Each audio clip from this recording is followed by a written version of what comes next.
Eh bien, bonjour, ravi d'être là, ravi d'être à Volcamp pour la troisième année. Euh, du coup, je vous remercie de venir à ce talk en milieu d'après-midi après avoir bien mangé 2 jours de suite. Donc là, on est bien. Et donc, on va parler Picocli aujourd'hui, mais vous allez voir pas que. Donc merci à vous de venir.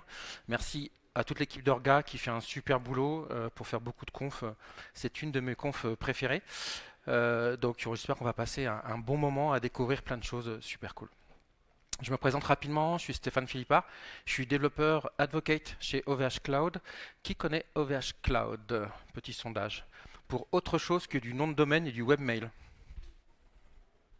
Ok, alors j'ai encore un peu de boulot, c'est cool. Je suis co-créateur d'un super meet-up TADX à Tours avec la présidente qui est ici avec moi. On n'est que deux hein, dans le bureau, donc vous inquiétez pas, vous avez tout le monde. N'hésitez pas à venir faire un tour sur notre CFP et tout ça, on vous accueille vraiment avec plaisir. Et je suis un vieux développeur Java, j'ai commencé Java en 1.0.1. Peut-être que vous aurez la ref sur mon âge du coup. Et si le cœur vous en dit, vous pouvez me suivre sur différents handles, différents blogs. Faites-vous plaisir. Je vais encore vous faire travailler. Qui connaît l'acronyme CLI? Ouais, quasiment tout le monde. Donc en fait, effectivement, c'est Command Line Interface. En fait, c'est faire du vieux euh, maintenant. C'est-à-dire que là, c'est vachement hype, tout le monde veut faire des CLI, mais en fait, ça date des années 60-70. Non, je n'étais pas né par rapport à ce que je dis tout à l'heure. Donc en gros, on a eu, oh pardon, je vous ai spoilé, on a eu besoin de dialoguer avec nos mainframes, si vous avez connu, on avait donc des terminaux passifs, et donc petit à petit on a créé des outils via ces terminaux passifs pour nous aider à dialoguer avec nos mainframes. Et puis c'est revenu à la mode, alors j'ai mis les années 2000, mais plutôt vers 2010, parce qu'on a eu de plus en plus de gros frameworks, peut-être que vous en connaissez, comme Spring Boot, comme Quarkus plus récemment, et en fait ces gros frameworks, ben, pour les bootstrapper, en fait c'était un peu pénible, il fallait faire des clics dans tous les sens, des IP des choses, et donc, ils ont sorti des utilitaires qu'on peut utiliser en ligne de commande. Et puis aussi, ça nous permet du coup d'automatiser beaucoup d'actions parce que bah, on va le voir après, on a besoin de faire des choses. Là encore, on pouvait le faire à la main, on pouvait le faire avec plein de lignes de commandes différentes. Les CLI vont nous permettre d'automatiser ça. Et puis, bah, je ne vous l'apprends pas, on a beaucoup d'API maintenant, on consomme beaucoup de choses via des API. Là encore, on peut utiliser Postman, Insomnia, faire du click URL. Ah oui, j'ai mon, c'est parce que je suis pas fort en CSS, c'est pour ça que ça s'affiche pas bien, mais c'est pas grave. Et donc souvent on utilise des CLI pour aller dialoguer avec des API et on met un SDK au milieu. Alors on en met ou on n'en met pas, hein, libre à vous, mais souvent on met un petit SDK qui nous permet de le faire. Si vous êtes là, peut-être que vous posez la question de savoir comment on peut développer une CLI, quelle techno on prend, il faut la choisir au début. Moi j'ai envie de vous dire celle qui vous fait le plus plaisir. Toutes les technos sont bonnes, il n'y en a pas de mauvaises. Hormis celle peut-être qui ne vous permet pas de générer un package utilisable dans un terminal. Du coup l'intérêt est petit moindre sur les CLI. Euh, Historiquement, je vous le dis, c'est pas tout jeune, les CLI. Donc, vous allez croiser beaucoup de choses faites en C, en Python, en Perl. Hein, c'est des langages qui datent des années dont je vous ai parlé, 60-70. Et puis, plus récemment, alors quand je dis récemment, c'est une dizaine d'années, plutôt du Rust et du Go. Alors, non seulement parce qu'il y a une vraie hype autour de ces langages, Rust et Go, tout le monde veut faire du Rust, enfin, sauf moi, et du Go. Mais il faut reconnaître que c'est deux technos, deux outils qui ont un énorme tooling pour faire du CLI. Moi, aujourd'hui, je ne vais pas vous montrer du Rust et du Go, mais si le sujet CLI vous intéresse, allez voir, franchement, il y a des très beaux outils pour générer vraiment ce que vous voulez. Moi, je vous l'ai dit, je suis un développeur Java. Donc, par expérience, j'aime bien regarder ce qu'on fait en Java quand il y a quelque chose qui sort. Donc, si vous tapez Java CLI, vous allez tomber sur Picocli. C'est le seul, un des seuls frameworks qui existent pour faire des CLI en Java. Et comme ils sont sympas, que c'est du Java pour faire une CLI, ils se sont dit on va le faire aussi. Et donc ils vous proposent les implèmes Groovy, Kotlin et Scala.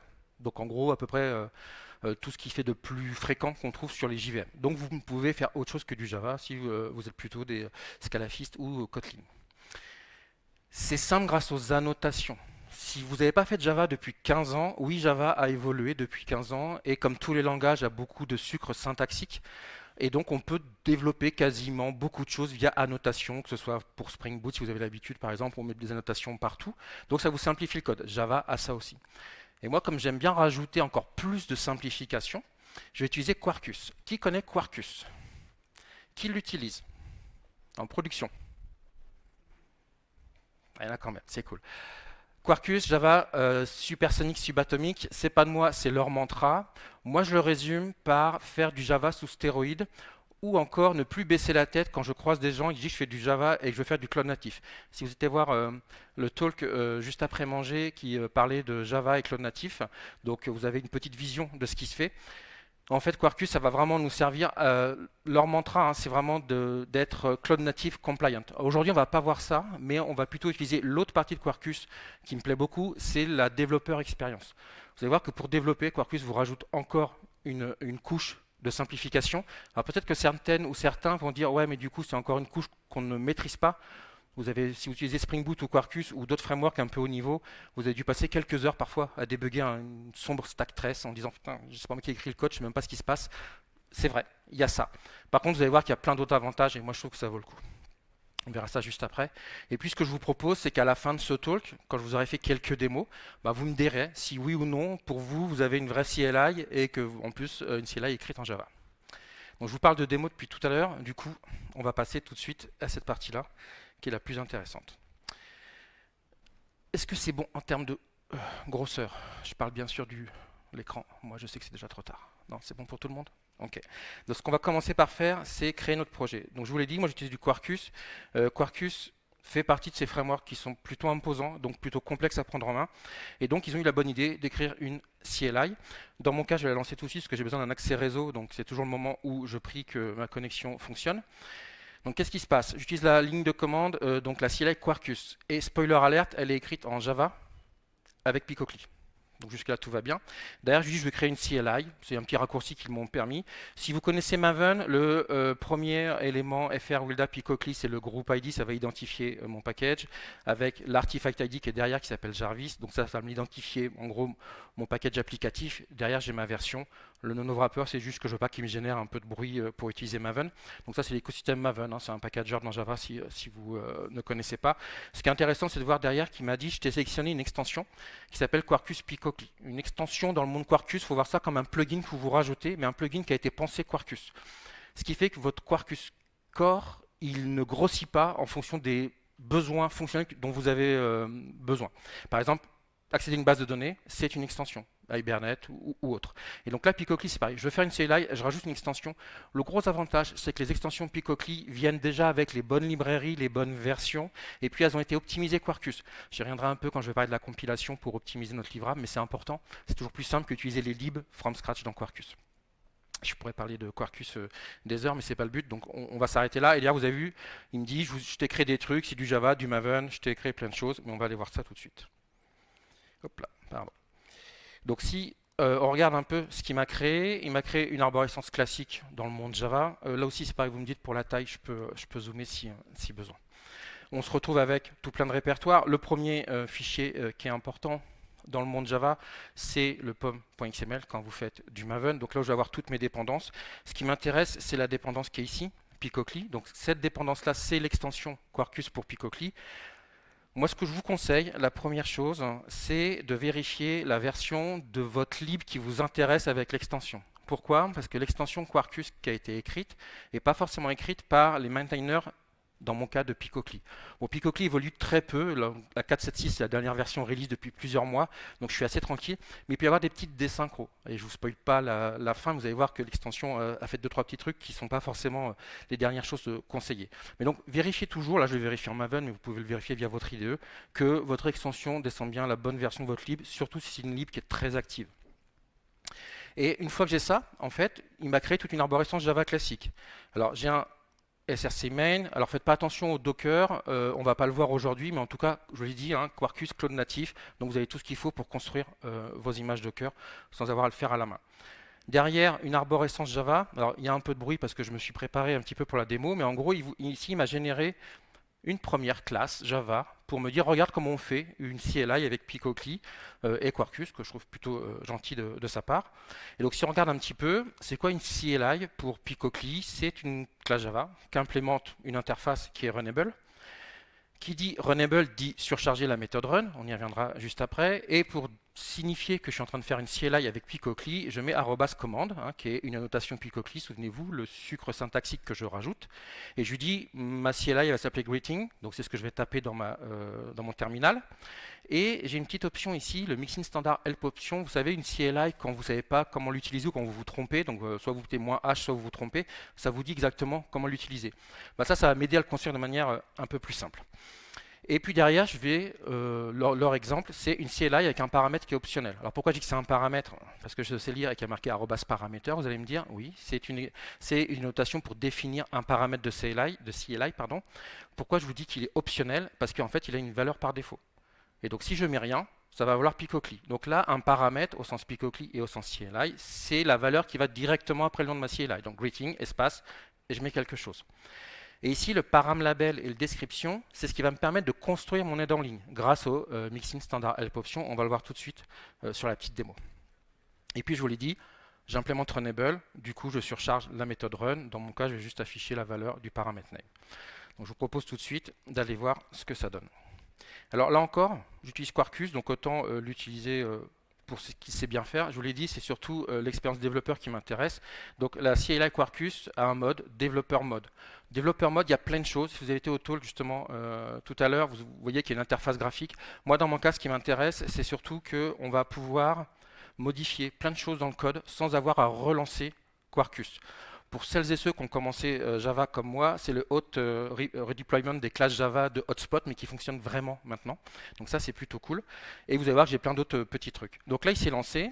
Et comme il a vu que j'avais une CLI, que j'avais tout qui était prêt, il me l'a lancé. Mais il me l'a lancé sans paramètres. Donc on se retrouve avec Picocli, Gogo Commando. Et la chose qui m'intéresse dans Quarkus avec l'extension Quarkus Picocli, c'est que je vais pouvoir tester ma CLI sans devoir la packager et puis du coup la relancer à la main. Vous voyez ici, j'ai un petit E to edit command line argument. En fait, ça va simuler le fait que je passe des arguments à ma CLI. Et ça me dit en ce moment, je lui ai rien passé, c'est pour ça que je me retrouve avec la valeur par défaut. Donc si j'appuie sur E et que je fais un -help, je vous ai dit, normalement il est censé m'avoir généré des choses. Ici, on retrouve l'aide de ma CLI, ça me dit, ça s'appelle greeting, ça prend un paramètre name et tu dois mettre your name. Vous vous souvenez, c'est ce que j'avais positionné, enfin c'est pas moi qui l'ai positionné, c'est l'extension qui l'a positionné pour moi, name et ici your name. Et puis ça me dit toute l'aide en ligne. Donc du coup, je vais pouvoir faire ici, hop, et du coup, vous voyez, Hello Volcamp, Gogo Commando. Donc là, en fait, en une grosse dizaine de minutes, on a vraiment toute la structure d'une CLI grâce à l'extension, grâce à Quarkus et grâce à, bien sûr, à Picocli. Moi, ce que je vous propose, c'est maintenant de développer notre CLI à nous, comme on est entre nous. Et le premier use case que je vais prendre, c'est que je vais vouloir aller récupérer, faire un call API. Vous vous souvenez, je vous ai dit souvent, les CLI, elles utilisent des SDK pour aller faire des call API. Moi, je vais prendre ça comme exemple. Je vais me connecter à mon compte public cloud d'OVH Cloud, récupérer des infos qui me sont propres et la liste de mes clusters Kubernetes qui tournent. Donc pour ça, on va commencer par rajouter, on est en Java, on va rajouter quelques dépendances.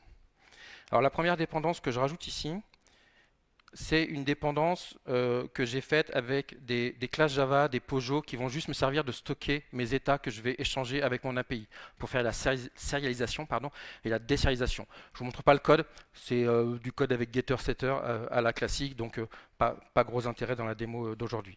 La deuxième, c'est que je vais réutiliser une nouvelle extension de Quarkus qui va me permettre de faire des requêtes REST. Alors je ne vais pas exposer un endpoint REST, je vais aller requêter des endpoints REST. Vous allez voir encore une fois l'objectif d'écrire du code très simple, très maintenable, et accessoirement ça m'utilise la partie Jackson qui est une lib très utilisée dans le monde Java pour faire la serialisation, désérialisation. Une fois que j'ai ça, je vais pouvoir recoder un petit peu tout ce que je veux. Et la première chose que je vais coder, c'est que je vais utiliser mon SDK. Alors, dans les exemples que je vais vous donner, le SDK, je le mets dans mon code de CLI, mais dans la vraie vie, vous feriez un projet à part, avec un jar à part, pour pouvoir l'utiliser potentiellement dans plusieurs différentes petites CLI. Donc là, j'active mon anti-siège pour éviter de faire des fautes de frappe. Et je vais commencer à coder mon appel REST. Alors, la première chose que j'ai oublié, c'est de configurer un peu tout ça avant. Donc, je vais vous expliquer ce que je fais là. Voilà.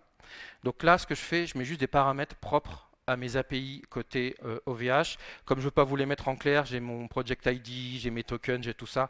Donc je les ai mis dans des variables d'environnement. Si vous utilisez Quarkus, mais ça le fait pareil avec Spring Boot, juste le petit $accolade, ça vous permet de récupérer des variables d'environnement, de les injecter dans vos fichiers de propriété pour éviter d'avoir des choses en dur.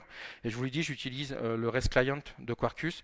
Ce que j'ai fait là, c'est que je lui ai dit tu vas avoir un service qui s'appelle OVH Cloud API Service et sa route URL, c'est toujours celle-ci. Ça évite de la repositionner soit en dur, soit à chaque appel. Donc mon service pour requêter cette API REST, Encore une fois, Quarkus et du coup l'extension surtout que j'utilise, que je vais avoir du micro-profil et plein d'autres choses, on va le voir tout de suite avec justement les imports, va me permettre de commencer à travailler pour aller requêter cette API REST. Donc là, en fait, ici, je fais un register REST client. L'objectif de ça, c'est quoi? C'est dans l'écosystème Quarkus de dire maintenant cette classe-là, cette interface en fait, va être éligible quand tu as besoin de requêter une API REST. Ok, donc c'est bien. En gros, je pourrais l'injecter, hein, ça utilise CDI derrière. Et puis ici, contexte route, pareil, dans ma route de ma ressource pardon, REST, je vais lui mettre un slash V1 parce que je suis sur ma V1. Après, vous voyez, je peux mettre des paramètres d'entête, alors soit statique ici, application JSON, soit dynamique. C'est les mêmes clés que je récupère de mon properties que j'injecte dynamiquement dans mon entête. Et je vais pouvoir passer enfin à coder mon interaction avec mon API REST. Hop. Et ici, encore une fois, vous allez voir que grâce si VS Code il veut bien, bon, je vais laisser charger et je vais vous expliquer le code en même temps. Grâce à Quarkus et aux différentes extensions que j'ai mises, pardon, voilà. Ici, ce que je fais, c'est que je lui dis cette méthode-là, getMe, je veux que quand je l'appelle, ça aille me chercher sur la route /me et ça fasse un get. Bon, en fait, en déclaratif, je fais @get @pass /me. Les petits paramètres que vous voyez là, faites pas attention, c'est les API OVH, on a besoin d'une signature et d'un timestamp, donc on doit les passer à chaque appel. Et en fait, ce truc-là, je peux le refaire sur d'autres appels. La get Kubernetes, en fait, vous voyez que le chemin est un tout petit peu plus complexe et surtout ici, j'ai quelque chose de variable. Ça me permet d'avoir des routes qui sont variables. Pareil, je les injecte grâce à un pass param et ça va être une variable que je vais pouvoir passer en paramètre. Et j'ai plein d'autres méthodes comme ça, mais vous avez compris l'esprit. Une fois que j'ai ça, je vais pouvoir créer la CLI. Alors, j'enlève la démo et je vais ici créer ma CLI. Alors moi, comme je veux coder un assistant, je trouvais que Jarvis c'était un nom plutôt sympa pour un assistant. Donc du coup, je l'appelle Jarvis. Alors, ça va aller assez vite là parce que je vais refaire exactement ce qu'on avait dans Greetings. Avant de commencer, peut-être que là vous voyez une différence sur mon implémentation et celle que je vous ai montré au tout début, c'est que ça implémente callable integer et non pas runnable. Pourquoi? Parce que si vous avez une CLI, vous aimez bien avoir un code erreur de retour. Runnable, c'est void, la méthode run. Vous ne pouvez pas avoir un code de retour. Alors que callable, c'est integer. Donc là, je return 0 parce que je suis hyper optimiste.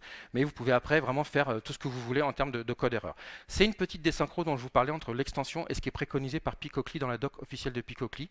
Je me suis noté de faire un jour une PR et à chaque fois que je donne ce talk, je dis il faut que je fasse la PR. Je l'ai toujours pas faite. Donc voilà, il faut vraiment que je le fasse. Mais alors, les deux fonctionnent. Hein. Dans la doc, les deux sont indiqués. Donc c'est pas faux de faire runnable, mais c'est mieux, je trouve, d'avoir quelque chose où je peux avoir un peu plus d'informations pour mon utilisateur. Et puis après, alors vous allez retrouver exactement la même philosophie que tout à l'heure. Donc j'ai fait la commande. Derrière, là, ça s'appelle Jarvis. J'utilise le mixing standard help option. J'ai mon VS Code qui me fait je sais pas quoi, mais ça va le faire. Ok, n'utilisez pas VS Code. Là, c'est un logger, donc c'est SLF4J dans mon cas. Quand VS Code se sera réveillé et voudra bien que je fasse les imports. Ici, pendant que tout ça, ça se met en place, je remets un paramètre. C'est comme tout à l'heure, sauf que là, je l'ai appelé name et pas, je sais plus. Non, ça s'appelait déjà name. Et puis, je vais pouvoir ici refaire un petit coup de log. Et là, ça serait bien que, voilà. Donc je vais juste importer, alors moi j'ai pris SLF4J, mais vraiment faites-vous plaisir à faire ce que vous voulez. Ok, on va aller voir le terminal. Normalement, oui, bah forcément, s'il m'a fait n'importe quoi, je vais le relancer. Normalement, il aurait dû rester up, mais j'ai l'impression que mon VS Code a eu des petits soucis. Ok, donc vous voyez que là je suis repassé de nouveau dans la CLI, il a pris en compte mon changement. J'ai pas fait de gros changements puisque pour l'instant j'ai fait comme tout à l'heure. Moi ce que je vous propose par rapport à Picocli, c'est que là j'ai ma commande principale Jarvis et je vous dis je vais aller voir des choses chez OVH Cloud. Dans ce cas-là je voudrais faire une sous-commande pour deux raisons, parce que je trouve ça plus clair à utiliser et puis surtout ça évite de mettre tout mon code dans la même classe. Donc je vais créer une sous-commande. Alors pour ça, pour créer une sous-commande, là où Picocli sont plutôt assez sympathiques, c'est qu'au final, une sous-commande, au sens Picocli, c'est une commande. Donc une classe, un implément callable. Encore une fois, je la décore avec mon @commande. Derrière, je lui mets un petit peu de log parce que on n'est pas des sauvages. Donc là encore, SLF4J.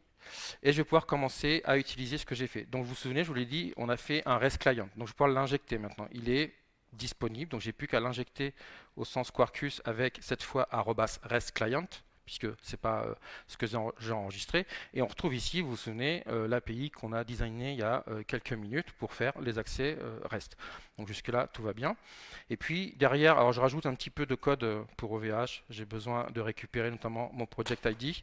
Là encore, le project ID, je le récupère de mon fichier properties grâce à la config property. Et je mets un timestamp, en fait, c'est parce que les call API, on doit les timestamper pour qu'il y ait une vérif côté serveur pour éviter un peu trop d'injection. Et une fois que j'ai ça, je vais créer une option au sens Picocli. Une option au sens Picocli, vous allez voir, ça marche comme un paramètre. La seule différence, c'est que dans mon cas, hop là, à chaque fois je la fais celle-là, on va prendre le temps de l'importer.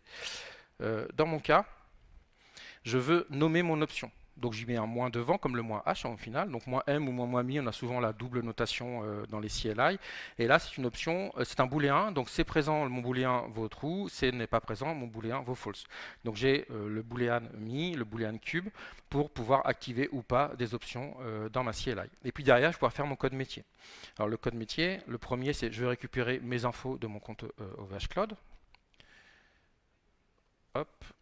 Donc là, ce que je fais, c'est que si mi vaut true, hein, j'appelle de nouveau le getMe, vous vous souvenez qu'on a designé tout à l'heure dans mon REST client, et j'affiche les différentes valeurs. Et puis derrière, je vais faire pareil avec le code de la deuxième option.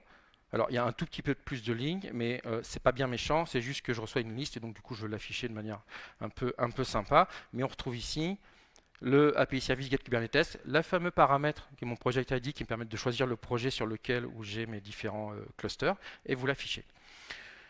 Du coup, on va le tester. Donc moi, je fais un "-h" pour commencer. Et là, j'ai une erreur. Je vais faire le coup de l'erreur normale. C'est pour ça que je suis pratiquement en zen, parce que je m'attendais à avoir l'erreur. Et quand on regarde un petit peu, il nous dit je trouve pas top command. Et il a raison, je n'ai pas utilisé top command. Qu'est-ce qui se passe au sens Quarkus et au sens Picocli? Ici, j'ai défini une commande qui s'appelle Jarvis. Et ici, j'ai défini une autre commande qui s'appelle OVH Cloud. Lui, c'est pas laquelle en fait, la commande d'entrée principale. Et c'est ce qu'il me dit en fait. Il dit moi qui est mon entrée principale. Moi, ce que je veux, c'est que j'ai Jarvis qui a une sous-commande OVH Cloud. Du coup, bah, là où ils sont sympas, c'est que je vais pouvoir tout simplement lui dire toi, tu es. Voilà. Ok. J'aime. T'es ma top commande. On va le taper à la main et puis on va espérer que. Voilà. Et donc grâce à ça, Picocli va savoir que Jarvis est la commande principale. Par contre, il ne sait pas que j'ai des sous-commandes. Pour ça, en fait, j'ai ici une petite option.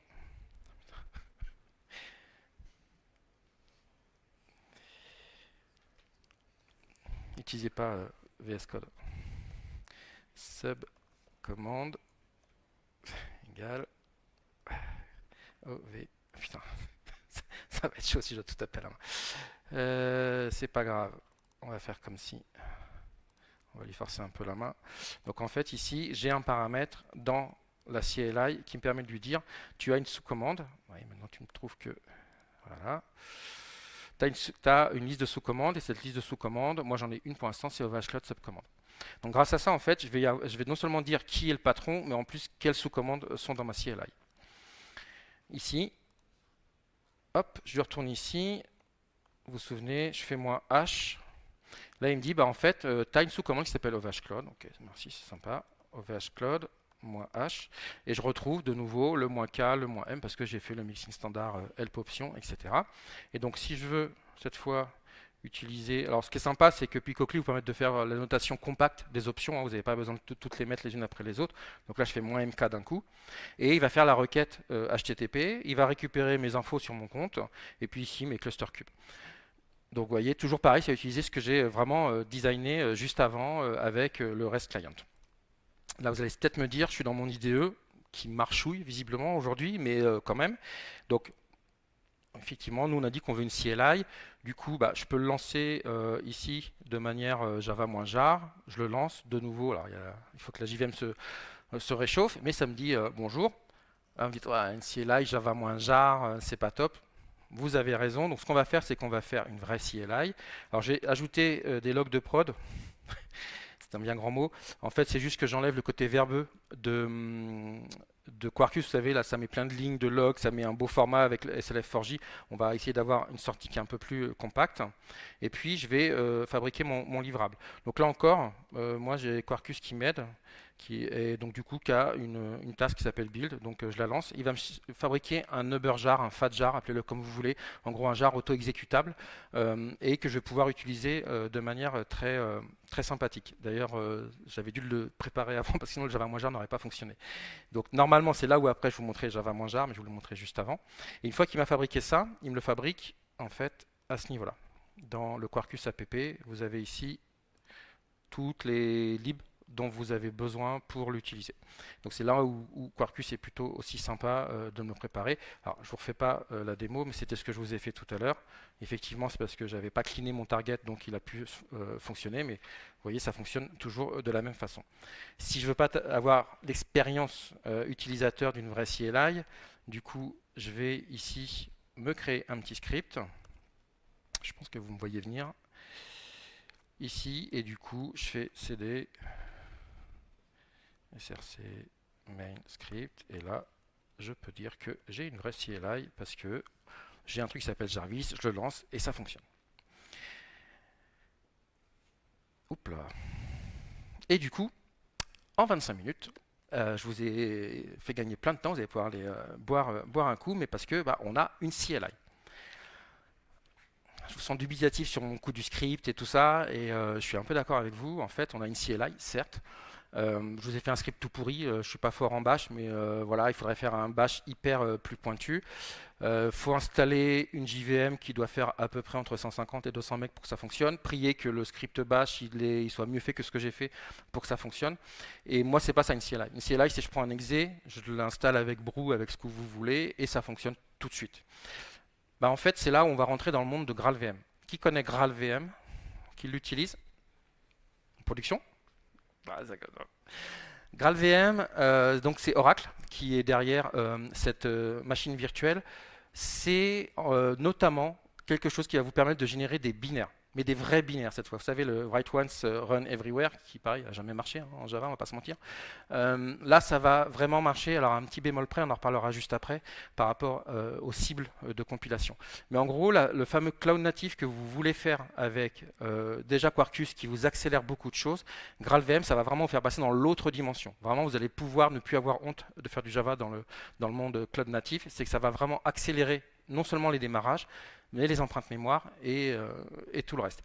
Donc nous, ce qu'on veut faire, c'est justement un exécutable. Donc tout va bien. On va essayer de faire ça avec GraalVM du coup. Alors, là encore, GraalVM, c'est bien, mais je vais le lancer grâce notamment à Quarkus. En fait, ça prend un peu de temps. Donc c'est pour ça que je le lance et je ne suis pas dans le bon répertoire. Je crois que ce talk, j'arriverai jamais à mettre dans le bon répertoire avant de le lancer. Ça prend un peu de temps. Moi, sur ma machine, ça prend à peu près entre 4 et 8 minutes. Ça dépend. Donc, on va dire j'espère qu'on est plutôt sur 4. Il y a beaucoup de paramètres à positionner. C'est ce qu'on voit ici. Là, c'est Quarkus qui me les positionne pour moi. Mais vous pouvez les changer si le cœur vous en dit. Vous pouvez optimiser votre livrable, etc. Ça fait plein de choses. En fait, qu'est-ce qui se passe? C'est que GraalVM va prendre votre code Java, va l'optimiser. Donc, vraiment à la compilation. C'est pour ça que ça prend du temps à la compilation. C'est pour ça que ça ne se lance pas à chaque changement de label ou de point-virgule. C'est vraiment quand vous avez besoin de faire votre livrable, et ça va l'optimiser pour votre cible. Alors le premier gros warning, là je suis sur un Mac M1 ARM, donc mon livrable ne va être compatible qu'avec les Mac R1 ARM. Pas les Intel, pas les Windows, pas les Linux. C'est la première grosse contrainte avec GraalVM. Donc pensez sur vos builds de CI à faire des builds matriciels pour avoir toutes les cibles dont vous avez besoin. Il y a un petit truchement qui existe avec GraalVM, c'est que vous pouvez générer quand même le binaire Linux. Si vous avez Docker sur votre machine, il va vous popper une image Linux, il va vous fabriquer le livrable et vous le mettre à dispo. Ça ne marche pas pour Windows. Je ne peux pas faire de Docker Windows sur mon Mac. Donc de toute façon, il faudra, si vous voulez déployer sur Windows ou d'autres OS, le faire. Donc ça, c'est le premier warning. Pourquoi ça met du temps aussi? C'est parce que ça vous prend votre JVM qui fait 200 mégas et ça enlève tout ce qu'il n'a pas besoin d'avoir pour exécuter votre code Java à vous. Ça, il ne le fait pas en 2 secondes. Il y a toute une optimisation qui est hyper importante. Donc c'est ça qui vous fait aussi pour vous. Et l'autre chose, c'est qu'aussi, je vous ai parlé de l'avantage de prendre des extensions Quarkus plutôt que des libs. Typiquement, l'extension Quarkus Picocli a été testée en mode natif. Je sais que mon code que j'utilise la lib que j'utilise, elle est compatible native. Si j'utilise une lib du marché qui n'a pas été testée, il y a des choses qui ne fonctionnent pas. Par exemple, la réflexion ne fonctionne pas en Java.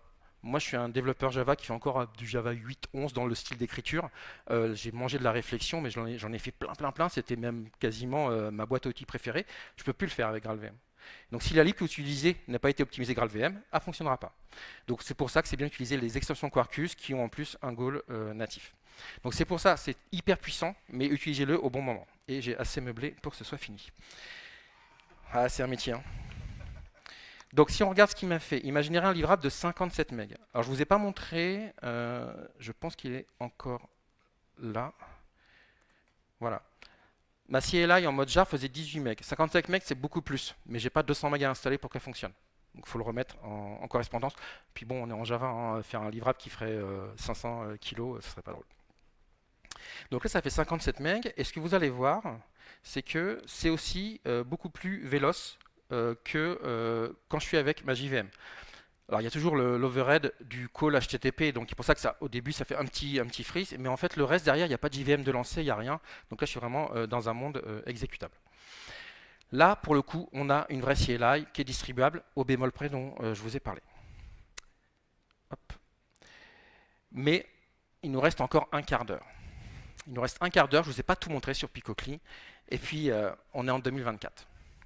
Et je ne vous ai pas parlé d'IA. Et je sens que vous êtes déçus pour ça. Et comme il se trouve que dans mes fonctions chez OVH, je travaille beaucoup avec les équipes IA, je n'ai pas pu m'empêcher de vous rajouter un peu d'IA. Donc on y va. Donc ce qu'on va faire, c'est qu'on va, puis en plus, je l'ai quand même appelé Jarvis, mon assistant. S'il sait juste vous dire coucou dans ligne de commande, c'est quand même, c'est pas cool. Donc on va lui rajouter un peu d'intelligence. Pour ça, je vais appliquer les mêmes patterns que tout à l'heure, et comme ça on va découvrir des options Picocli dont je voulais vous parler, que je ne vous ai pas encore montré. Donc la première chose, on est dans le monde Maven, Java, je vais rajouter une petite dépendance. Je vais commencer par LangChain, 4J. Est-ce que vous connaissez LangChain 4J? Ouais. Ok. Si vous avez joué un petit peu, LangChain 4J, en gros, c'est faire de l'IA avec une lib. C'est comme à l'époque où vous faisiez de la base de données, vous faisiez du JDBC. C'était super chiant à faire. Et puis il y a Hibernate ou Eclipse, Link qui sont arrivés. Et puis vous vous êtes dit, oh c'est génial, j'ai plus rien à faire. Bah c'est pareil, en gros, je mets des gros guillemets. Mais en fait, LangChain4j, c'est une bibliothèque, un SDK, appelez-le comme vous voulez, qui va vous permettre de dialoguer avec les modèles d'intelligence artificielle, principalement des LLM, un peu de générateurs d'images, qui exposent des API, à la OpenAI par exemple. Moi, dans mon cas, je vais utiliser, je vous donne en mille, des modèles sur étagère exposés sous forme d'API par OVH Cloud, puisqu'on est en train de lancer un produit comme quoi le hasard fait bien les choses.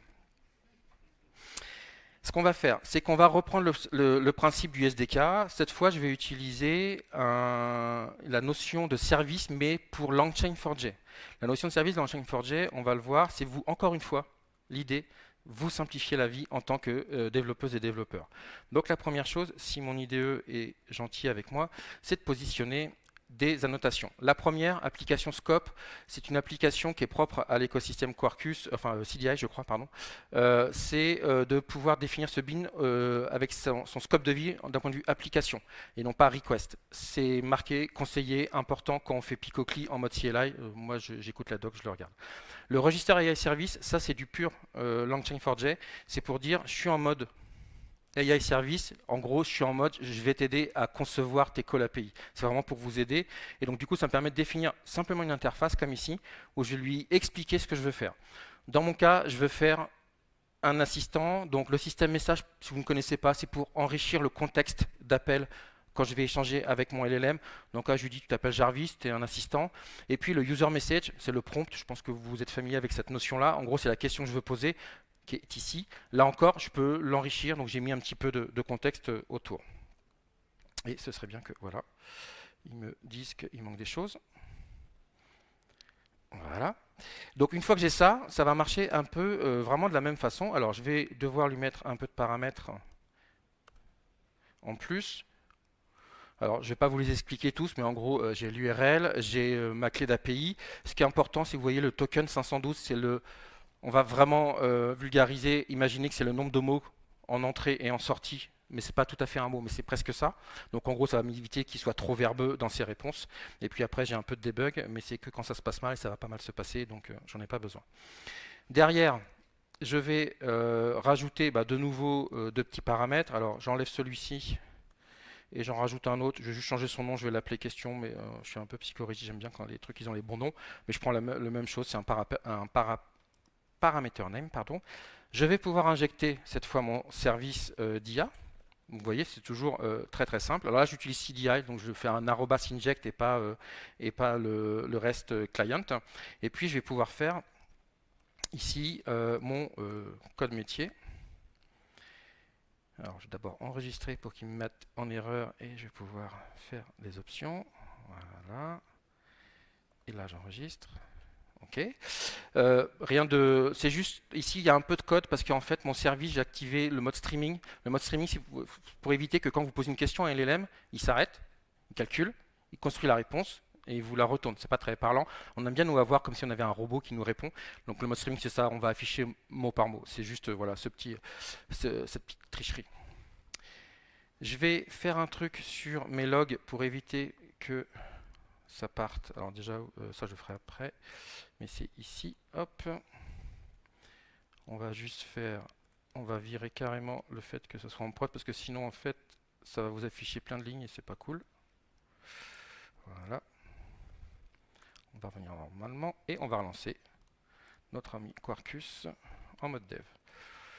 Donc, ce qui va se passer, c'est que vous vous souvenez, c'est un paramètre par défaut. Comme là, je ne lui ai pas posé de question, en fait, si vous vous souvenez ou pas, si vous avez fait attention, j'avais mis une première question par défaut qui est celle-ci. Et donc, c'est cette question-là qu'il a prise pour ici se lancer. Et donc là, c'est pour ça qu'il commence à me dire plein de choses sympas ou pas. On va le laisser voir si il n'est pas trop verbeux pour que je lui pose une autre question. Derrière, bien sûr, vous pouvez de nouveau recompiler en natif et refaire vraiment tout ce qu'on a fait juste avant. Donc ça, il n'y a aucun souci.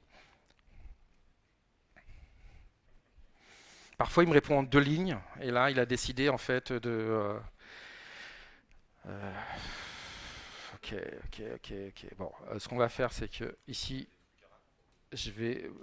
Ouais, voilà. On va faire Jarvis. Donc, je voulais compiler en natif.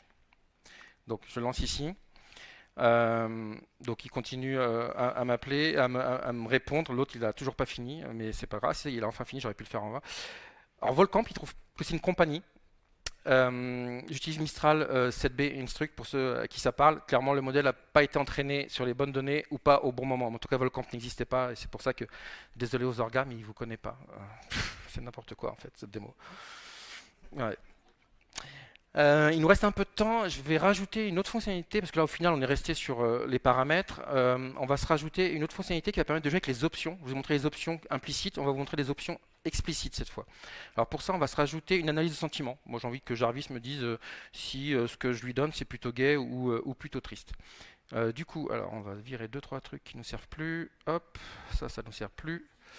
Ici, je vais rajouter un petit token pour utiliser un autre endpoint que on a côté OVH qui nous permet d'avoir de l'analyse de sentiments. Et puis, je vais enrichir ma sous-commande OVH. Bon, j'aurais dû enrichir plutôt d'autres commandes. Alors, avant ça, on va créer le service.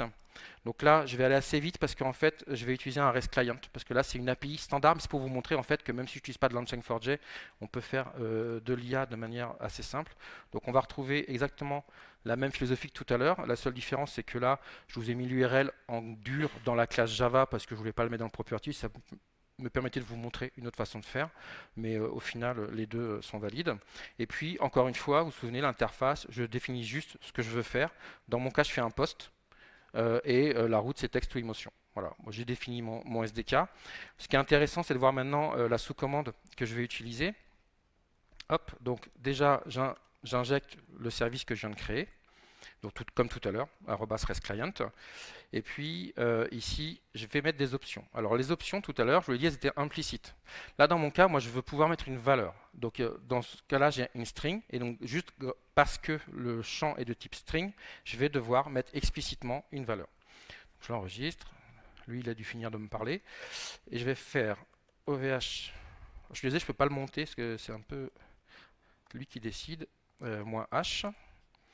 Là, il me dit j'ai un moins S sentiment. Ok, donc on va essayer de se rattraper avec les orgas quand même. Moins S, I love, Volcamp. Qu'est-ce qu'il me dit? Il me dit pas grand chose, mais ça va arriver. ou pas. Allez, on n'a même pas peur. Moins S. Peut-être qu'il faut une mise en prod chez OVH. S'il te plaît. Bon, c'est pas grave, on a l'option de le faire ici. Hop. Jarvis, moins S. Ou alors c'est vraiment qu'il n'aime pas Volcamp, mais ça serait quand même chiant. Ah, j'ai oublié de mettre le OVH Cloud. Vous voyez, en plus, ça me gère aussi les erreurs. C'était bien sûr fait exprès. Voilà. Il me met un joli cœur pour Volcamp, donc ça c'est cool.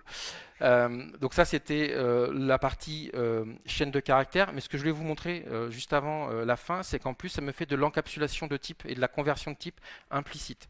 Donc ici, ce que je veux maintenant, c'est bien joli de donner une phrase, mais je veux lui donner en fait un fichier et qu'il me dise c'est plutôt tel sentiment que reflète ce fichier. Donc toujours pareil, une petite option, mais cette fois vous voyez, j'utilise file comme type réceptacle de mon option.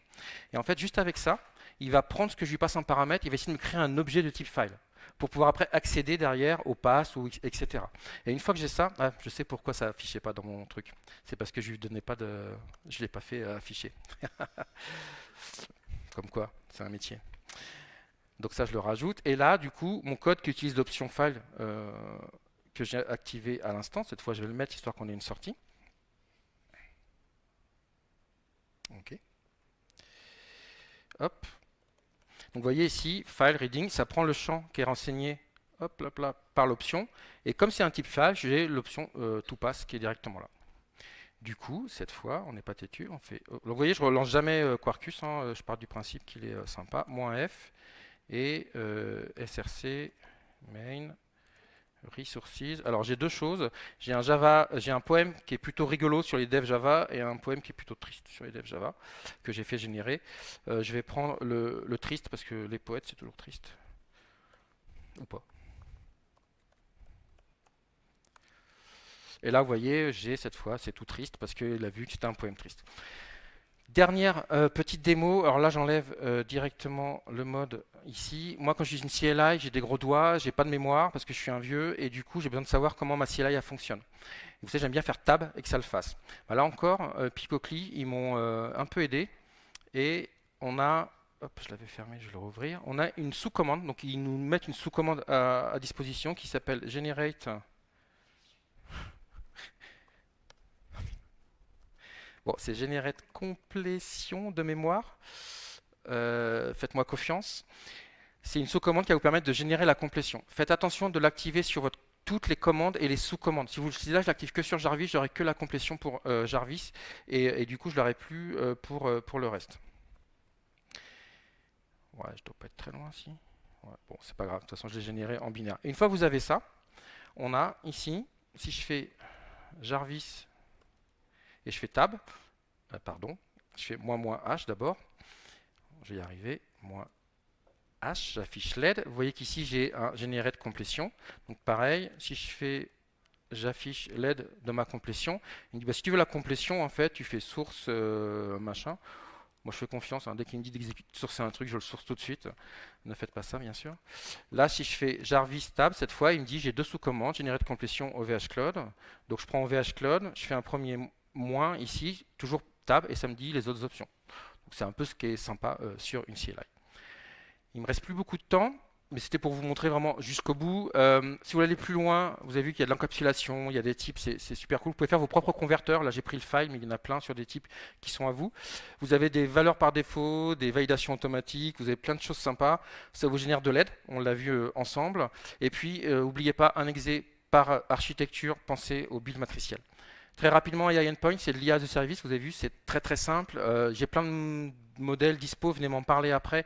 Ce qu'il faut vraiment retenir, c'est que c'est pour les devs, c'est pour consommer une API et on ne vous demande pas d'expertise. Je ne vous l'ai pas dit, mais OVH, on est cloud de confiance, donc vos données vous appartiennent. On ne l'utilise pas pour réentraîner des modèles, puisqu'on prend des modèles open source qu'on met à dispo. Ce n'est pas nous qui entraînons les modèles. On essaie de respecter les API. Vous l'avez vu, j'ai pris une extension Quarkus traditionnelle, je n'ai pas pris une extension OVH. C'est ici que vous pouvez aller voir. C'est gratuit, au moins jusqu'à la fin de l'année, parce que c'est en alpha, voire bientôt en bêta. Moi, je serais vous, je l'utiliserai, parce que vous pouvez faire ce que vous voulez. Moi, typiquement, ma complétion de code dans mon IDE, j'utilise Continue qui est un plugin et les endpoints OVH, ça me coûte 0 et je suis sûr que mon code il part pas où j'ai pas envie. C'était juste une remarque. Si vous ne connaissez pas, venez me voir. On est un cloud provider donc français, européen, mais on est partout dans le monde. On fait de l'IA, de la base de données managée, de la data managée, du cube managé, du harbor managé. On fait du rancher managé et bien sûr plein de GPU et plein de services super cool. Merci beaucoup. Vous avez ici tous les slides, les sources. Prenez pas le feedback parce que j'ai fait mes slides avant que j'ai le QR code de Volcamp. Donc utilisez plutôt l'appli qui permet de le faire ou utilisez ça si vous avez envie. Je regarderai dans les deux cas. Et dans les slides, vous avez tout ce que je vous ai mis, donc tous les liens. C'est juste les sources qui vous intéressent. C'est sur GitHub, c'est gratuit et j'ai fini. Merci. On n'a pas vraiment beaucoup le temps pour les questions, donc allez directement le voir. Désolé. Il faut lui poser les questions que vous voulez sur son sujet. Merci. Merci à vous. Bonne fin de Volcamp.